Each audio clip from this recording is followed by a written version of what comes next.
Қайырлы күн баршаңызға. Бүгін осындай өте дәмді болып шығатын, әрі жұп-жұмсақ болып шығатын, безеден дайындалатын пирог дайындайтын боламыз. Бұл пирог өте ерекше дәмді болып шығады. Видеоны соңына дейін қарап, менің каналыма тіркеліп кетуді ұмытпаңыз. Бізге қажетті ұнды алдымен електен өткізіліп дайындап аламыз. Одан кейін бөлме температурасындағы сары майды саламыз және қолымызбен крошка илейміз. Және де үстінен крошка илеп болғаннан кейін 1 шай қасық разрыхитель және 2 ас қасық қантымызды салып, 1 жұмыртқамызды салып, қолымызбен жұп-жұмсақ қамыр илейміз. Барлық қажетті өлшемдерді видеоның астына описанияға жазып кететін боламын. Және де міндетті түрде таразының көмегімен өлшеп жасаған дұрыс. Енді қамырымызды тоңазытқышқа 20 минутқа қоямыз. Оған дейін салмасын дайындаймыз. Бізге творог қажет, үстінен қантты салып және қаймақпен жұмыртқаның сарысын салып, блендердің көмегімен еземіз. Егер де блендер болмаса, миксермен ессеңіз де болады.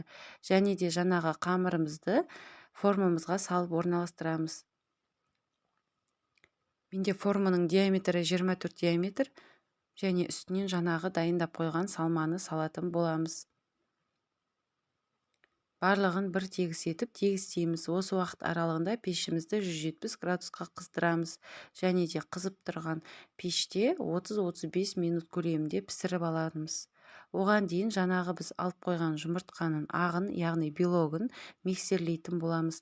Алдымен миксердің жай жылдамдығынан бастап миксерлейміз және көбік болғаннан кейін үстінен қантты аз-аздан салып, осылай миксерлеп аламыз. Жаңағы пирогымызды піскеннен кейін алып, ыстықтай күйіне үстіне осылай белокты саламыз. Ыстықтай күйінде салу қажет. Мінекей осылай қасықтың көмегімен әдемілік үшін жасап шығамыз және қызып тұрған жаңағы пешімізге бір 10 минут көлемінде беземіз, қызарғанға дейін салып аламыз. Мінекей пирог дайын. Алдын ала мен суытып, содан кейін кестім.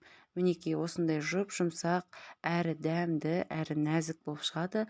Бұл пирог өте ерекше, сондықтан сіздерге жасап көруге кеңес беремін.